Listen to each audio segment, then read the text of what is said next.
Alors, il faut savoir que les droits et les indemnités sont différentes selon le type de licenciement qui est envisagé. Vous avez trois types de licenciements pour aller simple. Vous avez le licenciement pour cause réelle et sérieuse. Vous avez le licenciement pour faute grave ou le licenciement pour faute lourde. Ces deux derniers étant des licenciements donc d'ordre disciplinaire. Alors que le premier, cause réelle et sérieuse, comme son nom l'indique, ça veut dire qu'il faut qu'il y ait une cause objective, qui ne dépende pas évidemment de la volonté de l'employeur, ni même d'ailleurs de celle du salarié, mais qui est une cause objective qui soit réelle et qui soit suffisamment grave pour qu'elle justifie la rupture du contrat. Cette cause réelle et sérieuse, ça peut être une insuffisance professionnelle caractérisée, ça peut être des fautes légères, donc des entorses au contrat de travail ou à votre mission, ça peut être évidemment des raisons économiques. Dans ce cas-là, vous avez droit au paiement de vos congés payés, évidemment, les congés acquis mais qui n'ont pas été pris.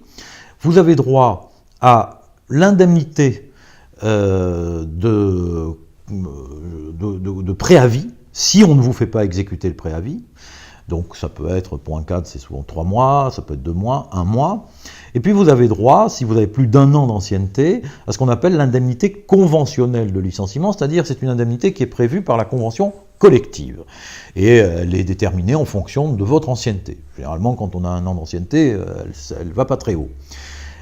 S'il n'y a pas de convention collective applicable, il y a une indemnité légale, qui a d'ailleurs été réévaluée ces derniers temps avec le président Macron.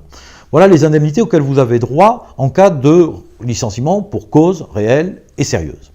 Si vous êtes licencié pour faute grave, en revanche, vous n'avez droit qu'à une indemnité, parmi les 3 que j'ai cités, c'est celle de vos congés payés qui n'ont pas été pris, on vous les doit. Mais le reste, vous n'y avez plus droit du tout.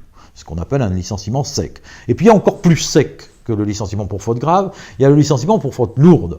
Alors la faute lourde, c'est celle qui est intentionnelle, c'est-à-dire celle qui serait faite par le salarié dans l'intention de nuire à l'entreprise. Et bien sur ce licenciement pour faute lourde, difficile à établir et à prouver souvent, et bien là vous n'avez droit à rien, comme ça les choses sont un peu plus claires. Et c'est souvent l'objet d'ailleurs de contestations évidemment au prud'homme.